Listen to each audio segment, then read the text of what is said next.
చంద్రబాబు అంటేనే మోసం గ్యారంటీ అని జగన్ అంటున్నాడు. నిజమేనది? 100% నిజమండి. ఎందుకంటే సంవత్సరం 3 నెలలు అయింది ప్రభుత్వం ఏర్పడి, ఇంతవరకు ఒక్క పథకం కూడా అమలు లేదు. ఓట్లు అడిగేటప్పుడు మాత్రం నీకు 15,000, నీకు 15,000, నీకు 18,000, నీకు 18,000 అని కొదరకొట్టారు. చంద్రబాబు నాయుడు గారు చెప్పేది ఏది నిజం కాదు. ఇంతవరకు ఒక పథకం కూడా అమలు. సంవత్సర కాలంలో మొన్న ఈ స్కూల్లో ఇచ్చేసిన తర్వాత అమ్మఒడి పథకం మాత్రం ఒకటి ఇచ్చాడు. తల్లికి వందనం మాత్రం పేరు మార్చి ఇచ్చాడు. అది ఒకటి తప్ప రైతులకి వస్తానన్నాడు 20,000. రెండో సీజన్ మొదలైంది. ఫస్ట్ సీజన్ ఎట్లాగ వెళ్ళిపోయింది, రెండో సీజన్ మొదలైంది. ఇప్పుడు లేదు, గిట్టుబాటు ధర లేదు. మద్దతు ధర అయితే ఉందంటున్నారు కానీ ప్రభుత్వం ఏది కూడా మద్దతు ధరకి అమలు చేయట్లేదు. అది అపరాలు పండించిన వాళ్ళు ఏడుస్తున్నారు. ఈరోజు ఏదైతే అమలు లేదు ఇంతవరకు. జగన్ గారు వైసీపీ వాళ్ళని ఇంటింటికి వెళ్ళండి, జనాలు ఎలా మోసపోయారో వాళ్ళకి చెప్పండి అని జగన్ గారు అంటున్నారు. చంద్రబాబు గారు ఏమో మేము చెప్పిన దానికంటే ఎక్కువే మంచి చేసాం కాబట్టి మేము కూడా జనాల దగ్గరికి వెళ్తామని చంద్రబాబు గారు అంటున్నారు. ఏ నాయకులు వస్తే జనాలు వెల్కమ్ చెప్తారు? వెల్కమ్ అంటే ప్రజల్లోకి అందరూ తెలుసు కదండి. ఇప్పుడు పార్టీని బట్టి కాదు కదా.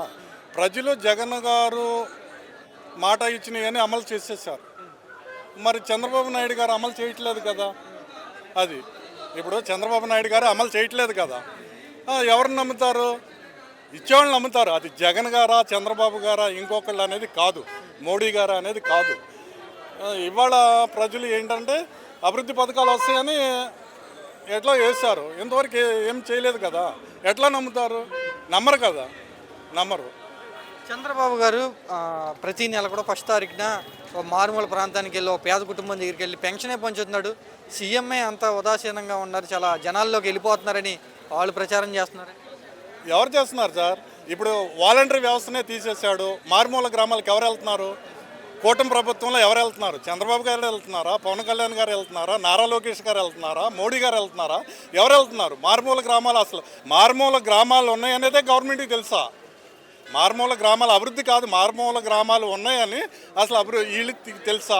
నాయకులకి. పేదవాళ్ళు ఇంటికి వెళ్తున్నారు. ఒక పేదవాడిని చంద్రబాబు గారు కారు ఎక్కించుకుని మరి తీసుకెళ్తున్నాడు, పక్కన కూర్చోబెట్టుకున్నాడు.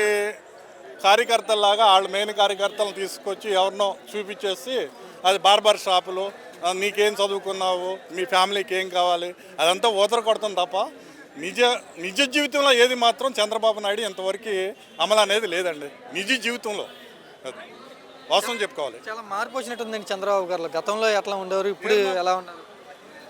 మార్పు వచ్చింది చంద్రబాబు గారిలో. ఏం మార్పు వచ్చిందంటే హైటెక్ మార్పు. అది అంతకుముందు బ్యాలెట్ మార్పు, ఇప్పుడు ట్యాంపరింగు, ఈ మార్పు వచ్చింది. అది మార్పు వచ్చిన మాట వాస్తవమే. మార్పు అంతకుముందు బ్యాలెట్ మార్పు, ఇప్పుడేమో ఇవి ఉన్నాయి కదా, ఈవీఎంల మార్పు. అది అందులో మాత్రం మార్పు వచ్చింది.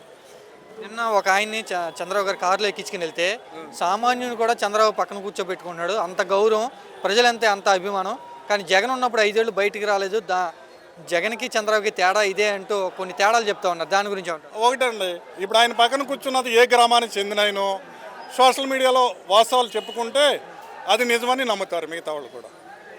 ఆయన కూర్చున్న పక్కమట ఆయనకి ఏం లబ్ధి పొందాడు, ఏ పథకం అమల్లోకి వచ్చింది అనేది పూర్తి డీటెయిల్స్ చెప్పండి, అప్పుడు నమ్ముదాం అందరం. ఇప్పుడు కళ్ళు కప్పేది ఏం కాదు కదా.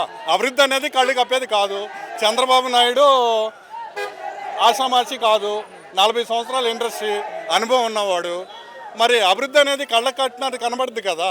ఒక మనిషిని కారులో కూర్చోబెట్టి ఏదో చుట్టంలాగా తీసుకెళ్తాం అనేది, ఆ చుట్టం ఏ ఊరో ఏంటో మీడియాలో పెట్టమనండి. ఆ చుట్టానికి చేసిన రాసమర్యాదలో ఆంధ్రప్రదేశ్ మొత్తం చేసి ఉంటే అది ప్రజలందరూ కనబడుద్ది కదా. జగన్ అయితే అలా కూర్చోబెట్టుకున్నాడు కాదు, సామాన్యుని కూడా పక్క రానిచ్చేవాడే కాదంటున్నారు సార్. ఆరోగ్యశ్రీ అసలు పేదల ప్రాణం కాపాడటానికి సృష్టికర్తే రాజశేఖర రెడ్డి గారు. ఆరోగ్యశ్రీ ప్రవేశపెట్టిందే రాజశేఖర రెడ్డి గారు. 108 ప్రవేశపెట్టిందే రాజశేఖర రెడ్డి గారు. పక్కన కూర్చోబెట్టడం కాదండి, నెత్తిని ఎక్కించుకుంటాడు. పేదవాళ్ళు అంటే నెత్తిని. ఇప్పుడు రైతులను నువ్వు ఏ రోజైనా రైతుగా చూసావా? నువ్వు 14 సంవత్సరాలు సీఎం చేశానంటున్నావు, 40 సంవత్సరాల ఇండస్ట్రీ అంటున్నావు. ఏ రోజైనా రైతుగా గౌరవించావా? రైతుని గౌరవించినోడు అయితే 40,000 ఇస్తాను, ఇప్పటికి 40,000 ఇవ్వాలి రైతుల ఖాతాల్లో.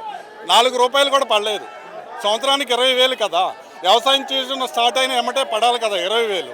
మరి రెండో సీజన్ మొదలైంది, ఎందుకు పడలేదు? 40,000కి 4 రూపాయలన్నా నువ్వు వేసావా? వేయలేదు. వాస్తవం కాదు.